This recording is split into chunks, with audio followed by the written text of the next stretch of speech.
thing people got right is that we spent too much time over there. I mean, we really did. We made a difference, but 20 years? Like, we spent too much time over there. Now, was it all for nothing? I don't think so.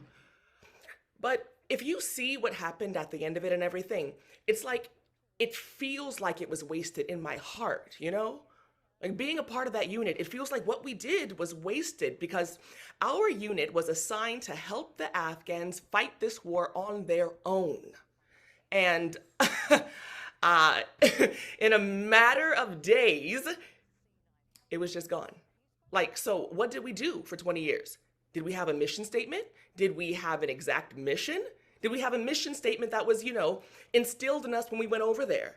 We were supposed to make friends and teach them how to do things. And, I feel like we accomplished that, but it still feels like so much time was wasted and so much money was spent. I, no, I think the one thing they're getting wrong is, let me think, how do I put this into words? Because society, I mean, as a whole, the Afghan society accepted us and what we were doing there. And I think a lot of people got that wrong, that Afghans didn't want us there. When I got home, I had a lot of people saying, oh, I heard the Afghans didn't want you there. They were protesting. Absolutely not. As a whole, they wanted us there because we were protecting them. And they were so inviting. Like, they wanted the training. Now, were they very good at training and weapons? Honestly, no, they weren't. But the Afghans that we worked with, yes, they were hard to train as far as shooting and taking care of business, but that just wasn't a part of their culture. So, yes, it was very hard to try and train them and everything, but I think a lot of the things that people got wrong, is that the Afghans were very sweet people, very inviting, and didn't push a lot of religion on us or anything like that. And that was from my own personal experience because I was boots on the ground for 10 months. So I just remember that about their society. My second job in Afghanistan was I was EMT certified basic and then remediate. What I would do was I would assess the Afghan females before they would, go into the doctor and just kind of do like a pre-survey. Okay, so it was kind of like, how you go to the doctor and you get your vitals done with the nurse or the assistant first? Yeah, so the Afghan women I would assess first. And oh my gosh, the women were so sweet, absolutely sweet. I mean, and they weren't even forced to be sweet. You know what I mean? So neither here nor there.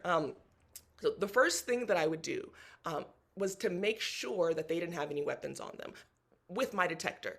And then I would assess, just do a pre-screening for the doctor.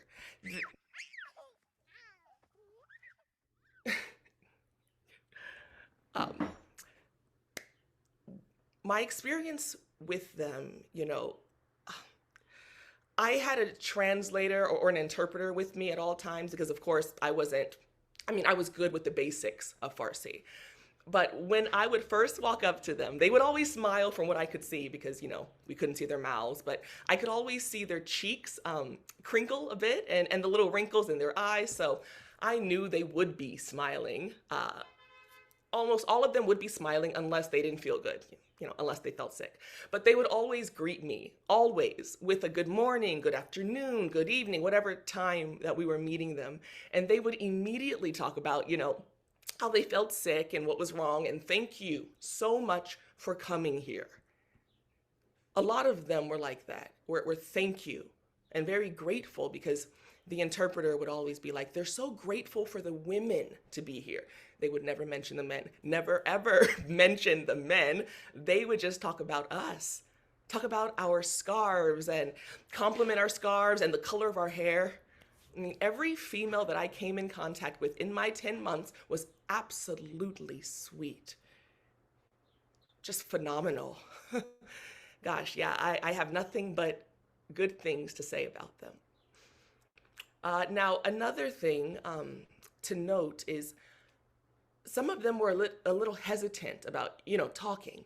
because they were afraid their husbands would always intervene. Not that their husbands were near them, but they just always felt like they were listening to them, kind of is what the interpreter was telling me.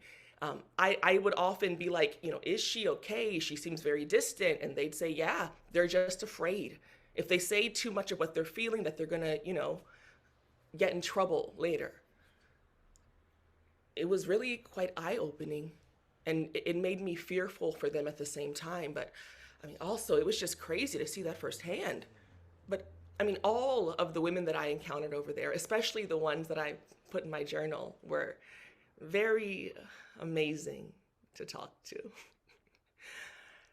I will never forget that when I came home, my family was there, and life was, just go back to work and all of that.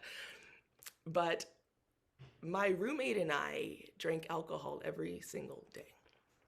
And I didn't realize that at the time, but we would literally come home and have a couple of drinks every single day. And hold on one second. Honey, I'm doing an interview, please. Apologies.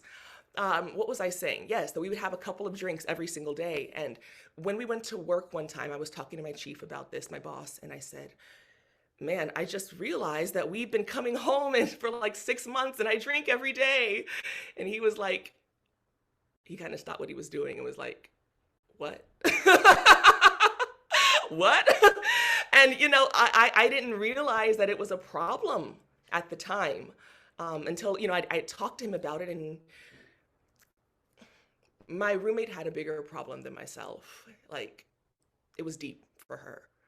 She went over there and did some crazy things, and I mean, nothing like what I did, and it hit her harder. And of course, after that, I stopped drinking and really talked with my family a lot. I opened up a lot more about stuff, and I had never talked to my family in Florida about my experience. And I had a lot of pictures, so I shared pictures with him, stuff like that. But yeah, it was funny. For 6 months, you sort of go through this cloudy phase of coming home and just kind of drop back into society. But a lot of us, we hadn't told our story to a lot of people, just for the fact of, privacy concerns. But yeah, a lot of us don't speak about it. We can't. They often say they can't talk about it. And yeah, yeah, you can. You just have to. I mean, you can't go into certain parts, but a lot of us haven't told our story to anyone. I just wish that the world could experience it. So one thing that I will say is that it made me a better person. Like, from my experience, it made me a better person. Personally, as a person and as a sailor, that was probably the best deployment I could have gone on. And to this day, was it my favorite? No. It was long.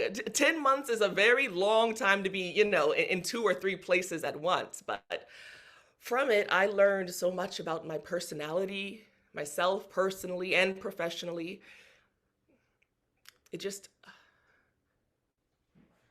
It made me appreciate a lot more when I got home. I'll tell you that right now. And I think for the better. Now, right after, maybe not so much because I drank too much, but over time, yeah,